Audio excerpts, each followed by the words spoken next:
Hay tantas historias que podría contar, tantos hombres lobo que he encontrado y eliminado a lo largo de estas décadas. Cada uno de ellos era distinto, cada cacería fue única, pero todos tenían algo en común, esa mirada de reconocimiento cuando se daban cuenta de quién era yo. Hoy, con 76 años, mi cuerpo es un mapa de cicatrices. Tengo marcas de garras en la espalda, en el pecho, en los brazos. Perdí 3 dedos de la mano izquierda. Mi pierna derecha jamás volvió a ser la misma después de un encuentro brutal con un hombre lobo en el interior de Veracruz, allá por 1993. Pero sigo cazando. Más lento, con más dificultad, pero sigo. Hoy en día, los hombres lobos son más escasos. El mundo moderno no es amable con las criaturas nocturnas, los bosques se están acabando, la gente tiene celulares con cámara, hay cámaras de seguridad por todos lados. Aún así, en los rincones más remotos, entre lo civilizado y lo salvaje, ellos siguen existiendo. Y donde ellos están, ahí estoy yo, siguiéndoles el rastro. A veces me pregunto si algún día encontraré al hombre lobo que mató a Teresa y a Josué. Lo dudo. Probablemente ya lo maté sin saber, en alguna noche de luna llena perdida en el pasado. O tal vez ya se murió, por otras manos o de viejo. Los hombres lobo pueden vivir mucho, pero no son inmortales. Pero no importa. Sigo cazando. Porque es lo único que sé hacer. Lo único que he hecho durante casi 6 décadas. Es lo que me mantiene vivo. Hay algo en la mirada de un hombre lobo que jamás he podido describir bien. Es algo antiguo, primitivo. Cuando uno mira esos ojos amarillos, no está viendo solo a un hombre convertido en bestia, está viendo algo que existía mucho antes de nosotros, algo que conoce secretos que ninguno de nosotros debería conocer. Cada vez que mato a uno, veo esa mirada apagarse poco a poco, como una luz antigua que se extingue. Y cada vez, siento un escalofrío, como si no estuviera apagando solo una vida, sino una parte de una historia mucho más grande que la mía. Fue en el invierno de 1983, en un pueblito llamado San Miguel de las Cruces, en la sierra que divide Veracruz con Oaxaca. Un lugar tan aislado que solo se llegaba a pie o montado en burro. Sin electricidad, sin caminos, olvidado por el gobierno y por Dios. Llegué allí siguiendo el rastro de una historia sobre un niño que había desaparecido y luego regresó, cambiado. El pequeño Tomás, de 9 años, se había perdido en el monte durante 3 días. Cuando lo encontraron, estaba desnudo, lleno de arañazos, pero vivo. Sería solo otra historia de supervivencia en la sierra si no fuera porque, desde entonces, en cada noche de luna llena, el niño desaparecía de casa y solo regresaba al amanecer, cubierto de tierra, a veces, de sangre. La familia estaba desesperada. Su papá, don Juvenal, me buscó después de oír hablar de mí por un arriero que pasaba por la región. Él no mencionó nada de hombres lobo ni cosas sobrenaturales. Solo dijo que su hijo estaba poseído, que necesitaba ayuda. Cuando conocí al pequeño Tomás, supe de inmediato que algo no andaba bien. Era un niño que se veía normal, pero en sus ojos había algo viejo, salvaje, algo que ningún niño de 9 años debería tener. Había marcas extrañas en sus brazos. El padre dijo que aparecieron después de que volvió del monte. ¿Qué pasó cuando te perdiste, Tomás? Le pregunté cuando logré quedarme a solas con él.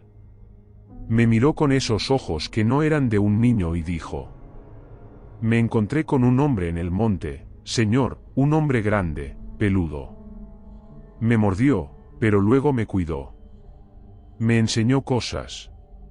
Dijo que yo ahora era como él. Sentí un nudo en el pecho. Un niño. Un maldito niño. En todos mis años de cazador, jamás había encontrado un niño hombre lobo. Jóvenes, sí. Pero no tan pequeños. La leyenda dice que la maldición puede pasarse de dos formas, por nacimiento, cuando uno es el séptimo hijo varón consecutivo, o por mordida de otro hombre lobo. Todo indicaba que Thomas había sido víctima de la segunda forma. ¿Dónde está ese hombre ahora, Thomas?, pregunté. Viene a verme en las noches de luna, respondió con una naturalidad que helaba la sangre. Me llama para ir a cazar con él. Mi corazón se hizo pedazos. El niño no solo había sido transformado, lo estaban entrenando. Le expliqué al padre lo que estaba pasando. El pobre don Juvenal lloró como un niño. La mamá, doña Rosalina, una mujer fuerte de campo, solo miraba al horizonte con ojos secos, pero muertos. ¿Qué podemos hacer?, preguntó don Juvenal, cuando se recuperó un poco. Yo sabía lo que había que hacer, pero no podía decirlo en voz alta. No a unos padres que amaban a su hijo, que lo habían perdido una vez y ahora lo tenían de vuelta, aunque cambiado. ¿Hay forma de revertir esto?, preguntó por primera vez doña Rosalina. Le mentí. Le dije que tal vez sí, que si encontrábamos al hombre lobo que mordió a Thomas y lo matábamos, quizás se rompería la maldición. Pero la verdad es que no existe cura para la licantropía. Una vez que uno es hombre lobo, ya no hay vuelta atrás. Aún así, necesitaba darles algo de esperanza. Y necesitaba su ayuda para encontrar al verdadero enemigo, el hombre lobo adulto.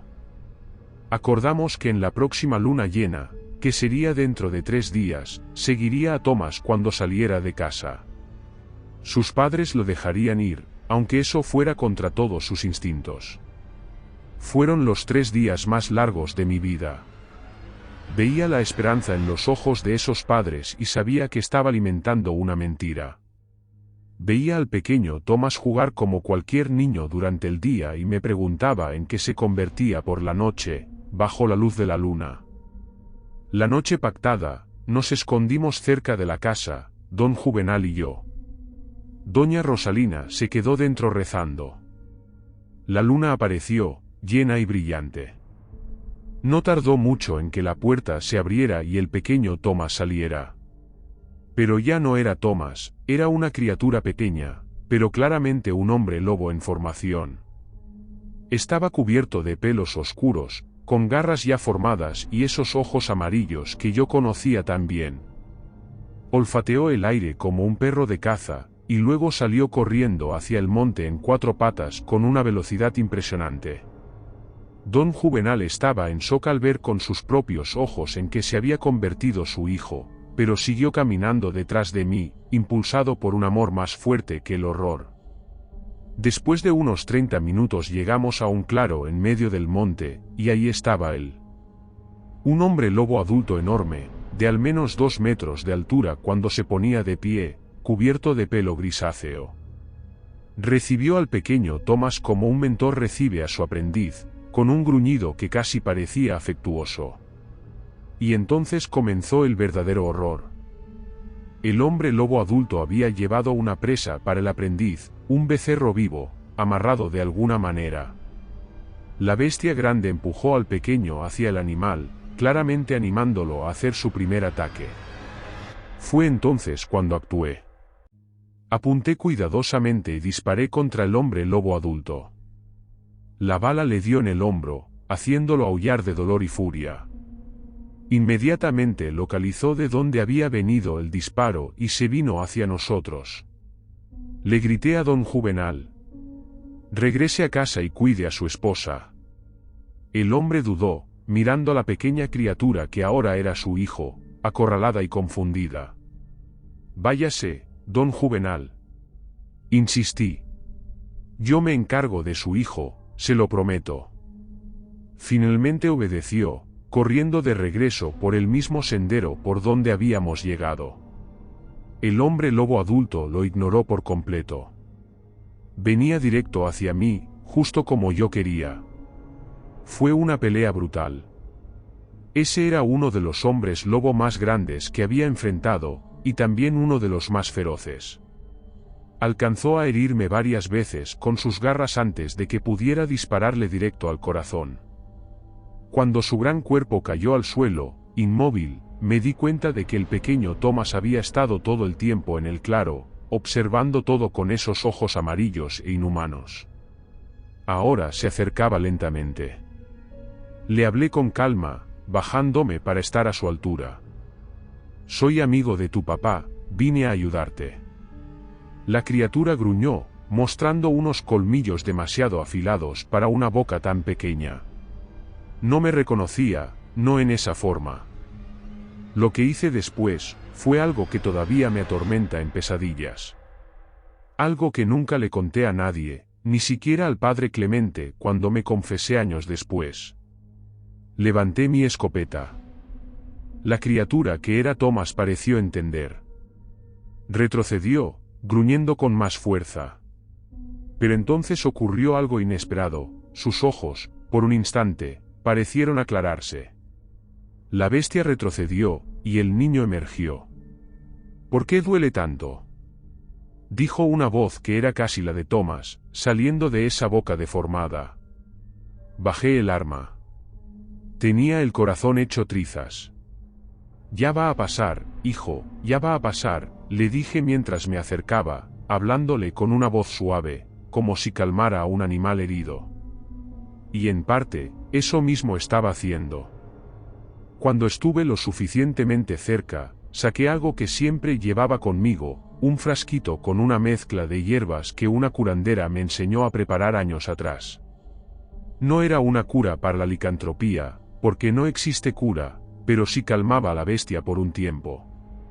«Tómate esto, Thomas, va a ayudarte con el dolor». La criatura dudó, pero finalmente agarró el frasco con sus garras torpes y lo bebió. El efecto fue casi inmediato. El pelo empezó a desaparecer. Las garras se redujeron. En cuestión de minutos, donde antes había una bestia, ahora había un niño desnudo, temblando y confundido. «¿Qué pasó?», preguntó Thomas con voz de niño otra vez. «¿Dónde está el hombre del monte?». «Ya se fue», le respondí, cubriéndolo con mi chaqueta. «Y no va a volver a hacerte daño». Lo llevé de regreso con sus padres. Lloraron al verlo humano otra vez. Les dije que había matado al hombre lobo adulto, y que Thomas estaba curado. Otra mentira. El pequeño Thomas nunca estaría realmente curado. En la próxima luna llena, volvería a transformarse. Dejé a Thomas con sus padres, junto con el resto de mis hierbas y unas instrucciones bien detalladas de cómo usarlas. Les expliqué que tendría que tomarlas antes de cada luna llena por el resto de su vida. «¿Eso lo va a mantener humano?», preguntó doña Rosalina, con esperanza en los ojos. «Lo va a mantener controlado», respondí, eligiendo bien mis palabras. «Podrá tener una vida casi normal». Antes de irme, tuve una última charla con Thomas. El niño no recordaba casi nada de lo que ocurría durante sus transformaciones, solo fragmentos, como si fueran sueños confusos. «¿Y el hombre del monte?», me preguntó. Él me dijo que yo era especial, dijo que me iba a enseñar a cazar, que iba a ser fuerte como él. «A veces es mejor ser solo un niño», le respondí. «Un niño normal». Nunca volví a San Miguel de las Cruces. Nunca supe qué fue de Thomas. No sé si las hierbas siguieron funcionando, si logró llevar una vida más o menos normal, o si en algún momento la bestia dentro de él se hizo demasiado fuerte como para contenerla. Prefiero creer que creció, que se hizo hombre. Tal vez hasta formó su propia familia. Y que en cada luna llena toma obedientemente sus hierbas, y pasa la noche en paz. Pero, en el fondo, sé que probablemente no fue así. La maldición del hombre lobo es demasiado fuerte. Demasiado persistente. Y tarde o temprano, las hierbas dejan de funcionar. Los años pasaron, y yo seguí con mi cacería. Desde las selvas de Campeche hasta los cerros de Zacatecas. Del litoral al altiplano. Fui siguiendo pistas, investigando muertes extrañas, enfrentándome a criaturas de la oscuridad. El precio fue alto. No solo en cicatrices físicas, sino también en el alma. Uno solo puede mirar al horror durante tanto tiempo, antes de que el horror comience a devolverte la mirada. Se pierden amigos. Algunos, devorados por los hombres lobo. Otros, por no creer. Es difícil conservar amistades cuando tu vida está dedicada a cazar criaturas que casi todos consideran mitos. También tuve amores a lo largo de los años, breves, intensos, y siempre interrumpidos cuando la luna llena me llamaba a otra cacería. Nunca más amé a nadie como amé a Teresa, pero sí hubo mujeres que lograron calentar este corazón helado por un tiempo. Estuvo Antonia, una viuda de Ciudad Juárez, que me acogió cuando llegué casi muerto, tras una cacería brutal. Me cuidó. Me amó, incluso con todas mis cicatrices. Por casi 2 años pensé en dejar la cacería por ella. Pero entonces apareció un hombre lobo en la región, matando niños. Y supe que no podía ignorarlo. Cuando partí a cazarlo, vi en los ojos de Antonia que ella sabía que no iba a regresar. No para quedarme. También estuvo María de los Dolores, de las afueras de Culiacán. Su esposo había sido devorado por una criatura con ojos del diablo, según sus palabras. Fue ella quien me buscó, pidiéndome venganza. Cuando maté al hombre lobo que había acabado con su marido, estuvimos juntos un tiempo. Ella entendía mi misión, tal vez mejor que ninguna otra mujer. Pero el dolor y el trauma terminaron por consumirla, y un día, al regresar de una cacería, encontré su casa vacía. Y hubo otras mujeres, fuertes como las del campo mexicano, que compartieron por un tiempo mi carga. Pero al final, siempre terminé solo. Antes de seguir, no olvides suscribirte si no lo has hecho. Y compartir este contenido para llegar a más personas. Y visitar nuestra tienda. Sigamos. Tal vez sea mejor así. Los cazadores de monstruos, rara vez tienen finales felices. El norte mexicano es tierra de misterios y peligros. La gente que vive en estas zonas, lo sabe. Respetan la noche de una forma que los citadinos ya no entienden. Aquí, todavía se cierra la puerta cuando el sol se esconde. Todavía se hace la señal de la cruz cuando se escucha un aullido lejano. Todavía se cuelgan ajos y ruda en las entradas. Los hombres lobo del norte no son como los de las películas gringas. Son criaturas nacidas de una mezcla particular de creencias que solo se da aquí, un poco de Europa con los españoles, un poco de África con los esclavos traídos a la fuerza, un poco de los mitos indígenas que ya estaban antes. Estas criaturas surgen de pactos con fuerzas oscuras. De maldiciones antiguas. De nacimientos marcados por la desgracia. Se dice que el 7º hijo varón consecutivo, sin una hermana entre ellos, está condenado a convertirse en hombre lobo, a menos que su hermano mayor sea su padrino de bautizo. Un niño nacido en Nochebuena también carga con esa misma maldición. Y cualquiera que sea mordido por un hombre lobo, llevará esa condena por el resto de su vida. En mis cacerías, he conocido todos esos casos. Algunos ni sabían lo que eran, hasta su primera transformación. Otros abrazaban la maldición, viéndola como un regalo. Como un poder. Recuerdo al ganadero de la Sierra de Durango, que se transformaba para proteger sus tierras de invasores. A la partera de un pueblo en Chiapas que usaba su forma bestial para vengarse de hombres que golpeaban a sus mujeres. O al comandante de una comisaría en un rancho cerca de Tepalcatepec, que se convertía en bestia para atrapar criminales que escapaban de la justicia humana. No todos los hombres lobo que encontré eran malvados por naturaleza. Algunos luchaban contra la maldición, se encerraban durante la luna llena, tratando de no hacer daño. En las noches de luna llena, algunos intentaban reforzarse. Tomaban pociones, rezaban, hacían limpias para contener a la bestia. Pero hasta esos eran un peligro. Porque la bestia siempre termina ganando. Siempre escapa. Y cuando lo hace, la hambre acumulada vuelve el desastre aún peor. Por eso yo no hago distinciones. No me puedo dar el lujo de sentir compasión.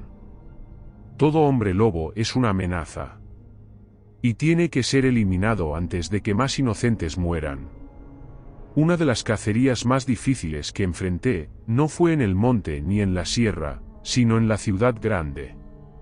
En 1997 pasé casi 6 meses en Veracruz capital, siguiendo una serie de asesinatos brutales que la policía atribuía a un asesino serial. Las víctimas aparecían parcialmente devoradas, con marcas de mordida que ningún animal conocido podría hacer. Todos los asesinatos ocurrían en noches de luna llena. Yo sabía exactamente lo que estaba pasando. Pero como siempre, nadie me creería. Esta vez no podía simplemente llegar con mi escopeta al hombro y empezar a cazar. En las ciudades hay cámaras, policías, testigos. Tenía que adaptarme, usar otros métodos. Me hice pasar por un detective privado, interesado en el caso por razones personales. Fue un trabajo lento, metódico. Analicé cada escena del crimen. Hablé con testigos. Crucé datos con el calendario lunar. Y poco a poco, el patrón emergió. Todas las víctimas tenían algo en común, trabajaban en el sector de la construcción. Algunos eran obreros, otros ingenieros.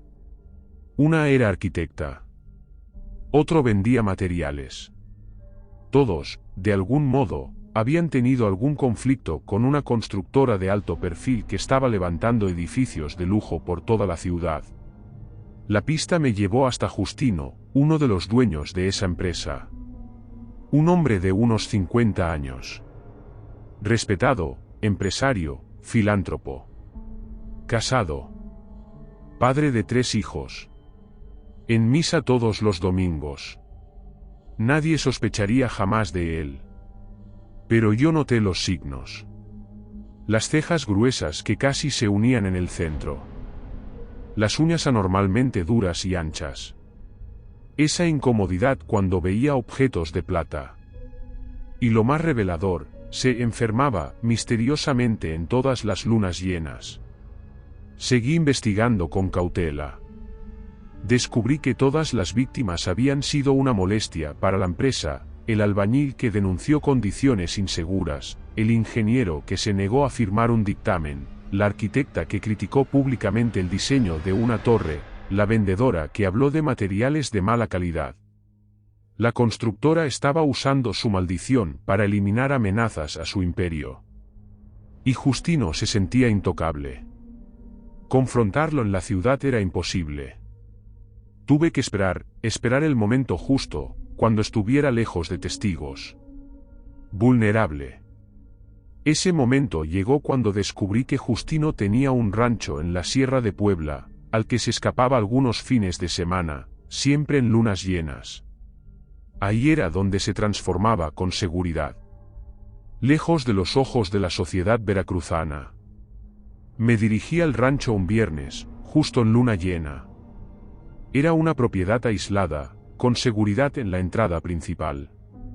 Pero después de décadas de rastrear estas criaturas, sé cómo entrar sin ser visto. Observé la casa principal por horas. Al anochecer, lo vi despedir a los pocos empleados que quedaban en la casa. Se quedó solo. Y cuando la luna salió, alta y redonda, lo vi transformarse por la ventana de su oficina. Como siempre, fue un proceso terrible de ver. Pero lo que me llamó la atención, fue que Justino parecía estar en control. La mayoría de los hombres lobos se transforman en bestias que pierden todo rastro de humanidad. Pero él mantenía parte de su conciencia humana. Incluso con el hocico, los colmillos, los ojos amarillos, se movía con intención. Vi cómo abría una trampilla en el suelo de su oficina, y descendía por ella. Esperé unos minutos. Y entonces entré. La trampilla llevaba a un túnel que corría bajo tierra por al menos 200 metros, emergiendo en medio del bosque que rodeaba la propiedad. Una ruta de escape perfecta. Seguí el túnel. Y al salir a la sierra, escuché un aullido lejano. La cacería había comenzado. Rastrearlo entre la maleza fue complicado. Era rápido y conocía el terreno como la palma de su mano. Después de casi una hora, lo encontré en una pequeña cañada, devorando lo que parecía ser un becerro. Apunté con cuidado y disparé. El tiro le dio en el hombro. Soltó un aullido de dolor y furia. Se giró hacia mí. Sus ojos amarillos brillaban con rabia. Y lo que me estremeció no fue su aspecto, sino su inteligencia. «Tú», gruñó. Su voz era una mezcla grotesca de humano y bestia. «El cazador de monstruos. Escuché historias sobre ti». Era raro encontrar un hombre lobo que pudiera hablar en su forma transformada. Este era más peligroso de lo que pensaba. «Justino, malnacido», le dije sin bajar la escopeta. «Empresario respetado. Filántropo. Y asesino». Soltó una risa espantosa. «No soy un asesino, soy un depredador. Es la ley de la naturaleza. Los fuertes sobreviven. Los débiles sirven de alimento. Mataste gente inocente, desgraciado». «¿Inocente?», escupió. Todos representaban una amenaza para mi empresa. Para mi legado. Para mi familia. Igual que tú ahora. Dio un paso hacia mí. No esperé a que terminara su discurso. Disparé otra vez. Pero fue más rápido de lo que esperaba. Esquivó el tiro y se me fue encima con una velocidad brutal. La pelea que siguió fue una de las más duras de toda mi carrera. Justino no era solo fuerte y veloz. Era inteligente. Peleaba con estrategia, no solo con fuerza bruta. En un momento logró desarmarme y mandó mi escopeta a volar. Tuve que recurrir a mi cuchillo de plata, pero aún así llevaba las de perder.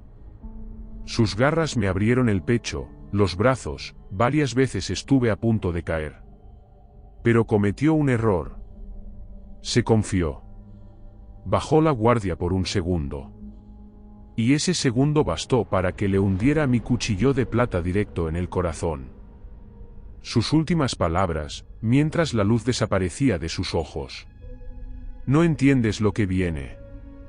Hay más como yo allá afuera. Muchos más de los que puedes imaginar». Dejé su cuerpo para los zopilotes, y regresé a Veracruz a curar mis heridas. 3 días después, los periódicos decían que el empresario Justino había muerto trágicamente por un ataque de animal salvaje en su rancho. Los asesinatos cesaron. Pero sus últimas palabras me siguieron como una sombra. «Hay más de nosotros». Yo siempre supe que esta guerra nunca se iba a ganar por completo. Pero esa noche, entendí algo peor, que quizás no estaba enfrentando simples bestias solitarias, sino una red, una organización. Bestias que se conocían, que se cuidaban entre ellos. El pensamiento me heló los huesos. Hoy, a los 76 años, ya no soy el cazador de antes. Mis reflejos están más lentos. La vista ya no es tan buena. El cuerpo me duele con cada paso. Pero sigo cazando. Con más cuidado. Con más estrategia. Pero sigo. Cada luna llena estoy en algún punto del país, donde se escuchan rumores de ataques, muertes inexplicables, criaturas entre las sombras. Este último año recorrí el interior de Coahuila, donde los rancheros estaban desesperados por una seguidilla de muertes de ganado. Las carcasas aparecían destrozadas, comidas de una forma que ningún puma ni coyote haría. Seguí la pista hasta un vaquero solitario que vivía en una cabaña en los límites de un rancho enorme. Era un recién convertido. Seguramente lo habían mordido hacía menos de un año. Aún inexperto, ni siquiera notó cuando me acerqué. Fue una cacería fácil.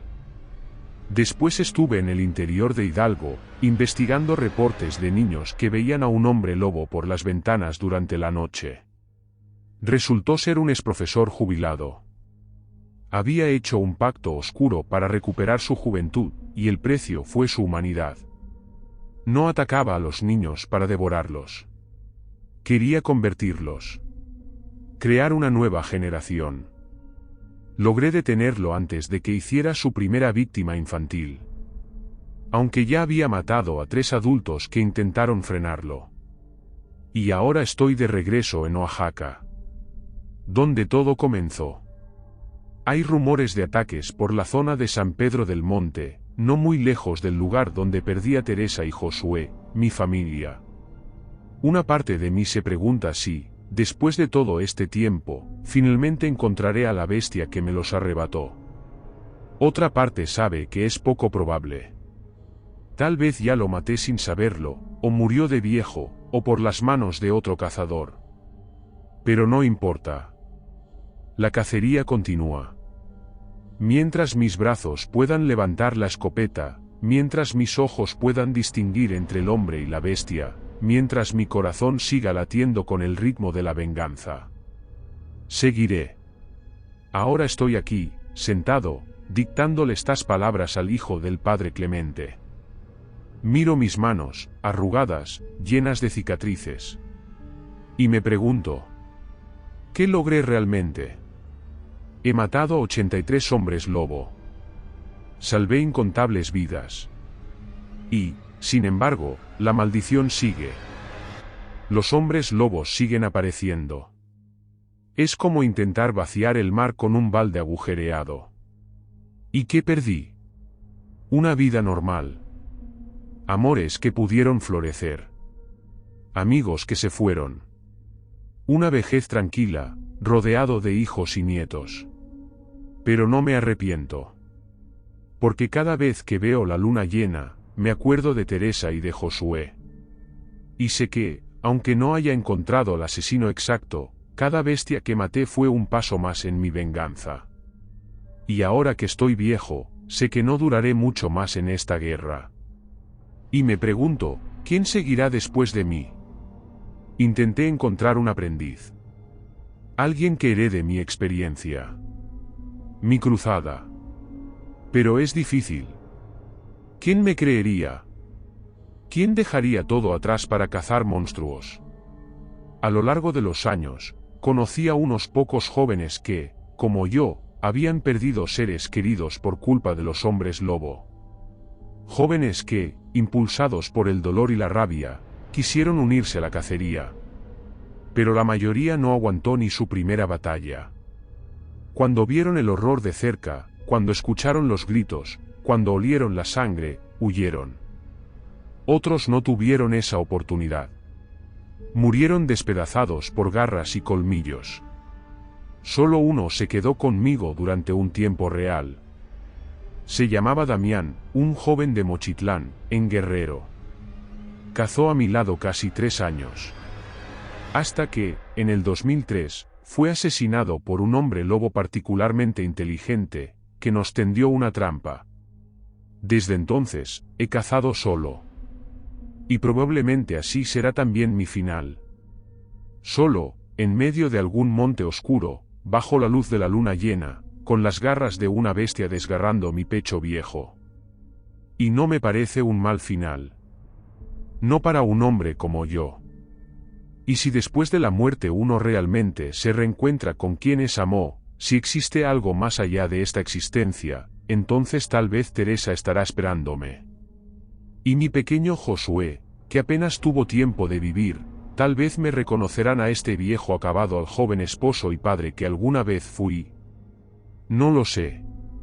Pero esa idea me da algo de consuelo. En esas noches frías, cuando las cicatrices antiguas no me dejan dormir. Cuando los recuerdos de los muertos me visitan en pesadillas demasiado vívidas para ignorar. Mientras tanto, La luna sigue su ciclo. Siempre. Y mientras esa luna brille en lo alto, yo seguiré cazando. Porque los hombres lobo siguen ahí. En las sombras. Y alguien tiene que detenerlos. Buenas noches.